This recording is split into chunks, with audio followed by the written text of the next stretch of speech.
When an ambulance is dispatched to a critical call, every second counts, but they often hit obstacles on the road like traffic, construction, and drivers not abiding by the rules. The law is very clear in that if there are lights and sirens that you need to immediately pull to the right. We'll experience a lot of drivers that don't do that.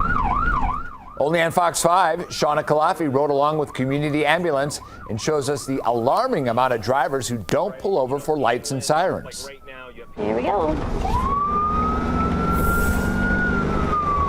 There is somebody on the other end of that line who has picked up and called 911 because they are having an emergency. Every time we're having to stop because people aren't pulling to the right, those are precious seconds that lead to minutes that can result in a longer response time.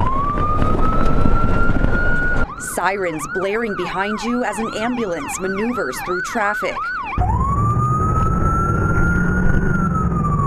But still, some drivers just don't pull over. We're going to approach the intersection. We'll treat it as a red light. You can see right here an individual that just didn't even hear us or see us. Sometimes I look at people and go, really, that's what we're doing today? Mel Ondick has been a medical provider and driver with Community Ambulance for 13 years. He is not letting me over.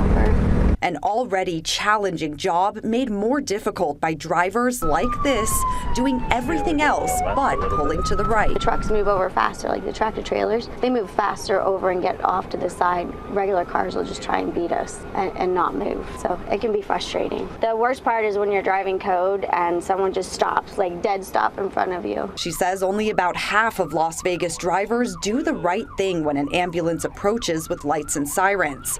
And we saw that for ourselves. Like right now, you have people that are opposing traffic that should be pulling to the right, and they're not. We have a driver here, coming up ahead that shouldn't have, pulled out into the intersection to begin with. All right, so you have somebody that's just, needs to get ahead. So instead of pulling to the right, they've proceeded and blasted forward. But here's one instance where you wouldn't pull over if you're stuck in traffic at a red light. In this case, the ambulance will kill its lights and sirens until it's safe to proceed. I'll turn them back on once I have the green light, and then we can go through safely without making people do things that they shouldn't be doing. Cars moving in the green light. Then it's back on the road to rescue, and every driver's move is critical in their response. Shauna Kalafi, Fox 5 News, local Las Vegas. Community Ambulance also wants to remind drivers just because one ambulance or fire truck passes by doesn't mean you're in the clear. Another emergency vehicle could be close behind.